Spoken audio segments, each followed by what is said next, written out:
दोस्तों, क्या आपने कभी सोचा है कि कुछ ग्राफिक कार्ड और कुछ एसएसडी सर्टेन मदरबोर्ड के ऊपर काफी बढ़िया परफॉर्मेंस देते हैं, जबकि सेम ग्राफिक कार्ड या फिर एसएसडी कुछ मदरबोर्ड के ऊपर बहुत ही डाउन परफॉर्मेंस देते हैं? आखिर ऐसा क्यों? इसका राज छुपा हुआ है पीसीआई स्लॉट्स के अंदर। तो आज हम इस वीडियो के अंदर ब्रेक डाउन करने वाले हैं पीसीआई कार्ड की जनरेशंस के बारे में, उसके स्लॉट्स के बारे में एंड उसके लेन सिस्टम के बारे में। तो चलिए आज की टेक्नोलॉजी शुरू करते हैं। सबसे बेसिक सवाल से शुरू करते हैं कि आखिर पीसीआई होती क्या चीज़ है। देखो, मदरबोर्ड के ऊपर बहुत सारे स्लॉट्स होते हैं, आपने देखे होंगे। M.2 एसएसडी को लगाने के लिए NVMe का पोर्ट होता है, ग्राफिक कार्ड को लगाने के लिए PCI एक्सप्रेस स्लॉट होता है, और अगर आप एक लैन कार्ड लगाना चाहते हैं अपने सिस्टम में, एक साउंड कार्ड लगाना चाहते हैं, या फिर एक कॉम पोर्ट या फिर एक LPT पोर्ट, तो इसको लगाने के लिए भी मदरबोर्ड के ऊपर पोर्ट दिए हुए होते हैं। तो ये जितने भी पोर्ट हैं दोस्तों, ये सभी PCIe पोर्ट कहलाते हैं। और PCIe की फुल फॉर्म होती है पैराफिरल कंपोनेंट इंटरकनेक्ट एक्सप्रेस स्लॉट्स। ठीक है, तो इसके ऊपर आप अलग अलग टाइप के कंपोनेंट्स लगा सकते हैं। अब देखो, ये जो है ये अलग अलग टाइप के होने के साथ साथ अलग अलग जनरेशंस के और अलग अलग लेन सिस्टम के अंदर बटे हुए होते हैं। अब ये क्या चीज़ है, इसको थोड़ा सा एक्सप्लेन करते हैं। किसी भी मदरबोर्ड के ऊपर लगने वाला कोई भी ग्राफिक कार्ड या फिर एसएसडी या फिर कोई भी तीसरा PCI कंपोनेंट कितनी परफॉर्मेंस देने वाला है, कैसी परफॉर्मेंस देने वाला है, ये पूरी तरह से डिपेंड करता है उसके ऊपर मौजूद PCIe की जनरेशन और वो कौन से लेन के ऊपर काम कर रहा है। इसके ऊपर टोटली उसकी परफॉर्मेंस डिपेंड होती है। अब देखो, जैसे जैसे टेक्नोलॉजी बढ़ती गई वैसे वैसे PCIe का जो जनरेशन है वो भी डेवलप होता गया, और हर जनरेशन के अंदर उसकी प्रीवियस जनरेशन के मुकाबले में स्पीड 2 गुना होती गई। तो जो सबसे पहली PCIe की जो जनरेशन आई थी वो 2003 के अंदर आई थी।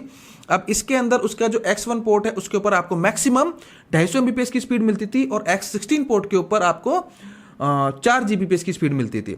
अब देखो, अब आप थोड़ा सा कंफ्यूज हो गए होंगे कि ये लेन क्या है, X1 क्या है और X16 क्या है। तो इसको भी मैं एक्सप्लेन करूंगा, पहले आप इसकी जनरेशन को समझ लीजिए। ठीक है, और इसी तरह से सन 2007 के अंदर PCIe 2.0 को इंट्रोड्यूस किया गया, जिसके अंदर X1 की स्पीड थी 500 Mbps और X16 पोर्ट की थी 8 Gbps। और इसी तरह से हर साल जब जब भी नई जनरेशन लॉन्च हुई तो प्रीवियस जनरेशन के मुकाबले में स्पीड पर पोर्ट दुगनी होती चली गई। तो ये आप जो चार्ट स्क्रीन पर आपको दिखाई दे रहा है, इसका आप स्क्रीनशॉट ले सकते हैं।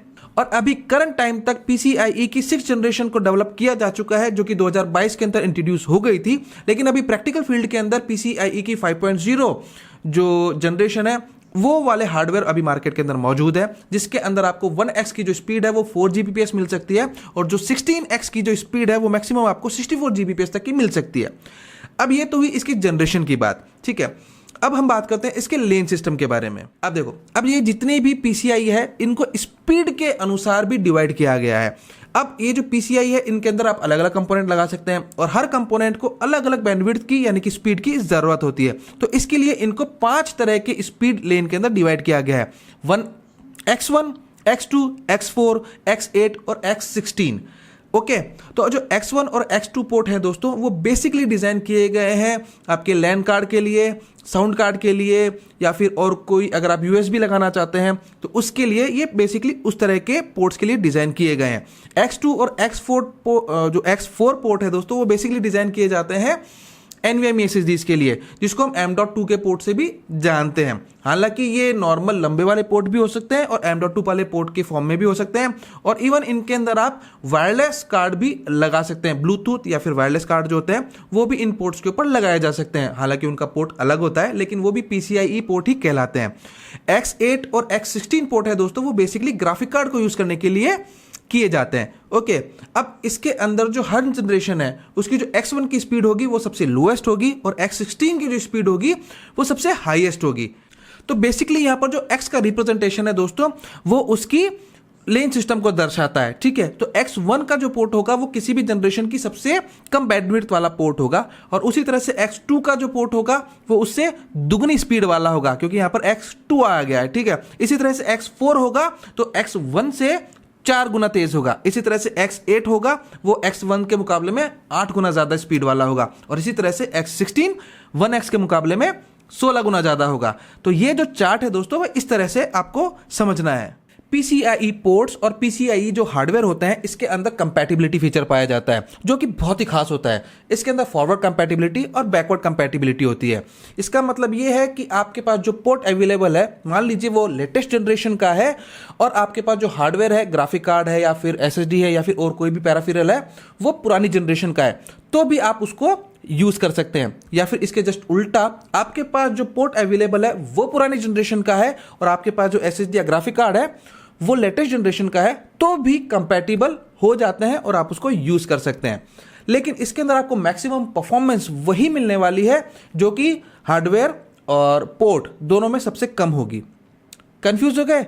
चलिए इसको थोड़ा सा प्रैक्टिकल फील्ड के अंदर इंप्लीमेंट करके देखते हैं। मान लीजिए आपके पास इंटेल के 10th जनरेशन का मदरबोर्ड प्रोसेसर अवेलेबल है और 10th जनरेशन के अंदर जो पोर्ट होता है दोस्तों, उसके अंदर Gen 3 के NVMe पोर्ट और ग्राफिक के पोर्ट होते हैं। अब मार्केट के अंदर Gen 3 के SSD लगभग खत्म हो चुकी है, शायद ही आपको देखने को मिलेगी। मार्केट में आपने Gen 4 NVMe SSD बाय कर ली, जिसकी मैक्सिमम स्पीड आपको मिल सकती है लगभग 7500 Mbps के आसपास। अब देखो, अब अगर आप उसको अपने 10th जनरेशन के प्रोसेसर वाले मदरबोर्ड के ऊपर लगाते हो तो आपको क्या परफॉर्मेंस मिलनी चाहिए? अब NVMe के ऊपर तो लिखा हुआ है 7500 Mbps, लेकिन अगर आप जो चार्ट है जो मैंने आपको बताया था, आप उसको उठा करके चेक कीजिए। Gen 3 के अंदर X1 की जो स्पीड आती है उसके अंदर आपको स्पीड मिलती है 1000 Mbps की। तो इसी तरह से जो NVMe के लिए पोर्ट इस्तेमाल किया जाता है वो X4 पोर्ट होता है, यानी कि आपको जो मैक्सिमम स्पीड मिल सकती है वो मैक्सिमम मिलेगी 4000 Mbps तक की। अब ऐसे में अगर आपने Gen 4 वाली SSD को Gen 3 वाले पोर्ट के अंदर लगाया तो आपको जो मैक्सिमम परफॉर्मेंस मिलेगी वो 4 Gbps तक की ही मिलेगी, इससे ऊपर की परफॉर्मेंस नहीं मिलेगी। लेकिन प्रैक्टिकल लाइफ के अंदर ये लगभग 3500 Mbps तक चली जाती है, 4000 Mbps आपको पूरी नहीं मिलती है, लेकिन आप उसको यूज कर सकते हो। यही इसका कंपैटिबिलिटी फीचर होता है। दोस्तों आई होप PCIe को लेकर के आपके मन में जितने भी सवाल होंगे, जितने भी डाउट्स होंगे, वो सभी क्लियर हो गए होंगे और अब आपको ये भी पता होगा कि बैकवर्ड और फॉरवर्ड कंपैटिबिलिटी की वजह से आप अलग अलग जनरेशन के पोर्ट और हार्डवेयर को यूज कर सकते हैं। अब आप अपने सिस्टम के अंदर कौन से PCIe का यूज कर रहे हैं, 3.0, 4.0 या 5.0? कमेंट करके मुझे जरूर बताइएगा। दोस्तों अगर वीडियो यूजफुल लगे तो लाइक करना, चैनल पर नए हो तो सब्सक्राइब जरूर कर लेना। फिर मुलाकात होगी अगली वीडियो में। हाँ, वीडियो को लाइक जरूर कर देना। गुड बाय, जय हिंद।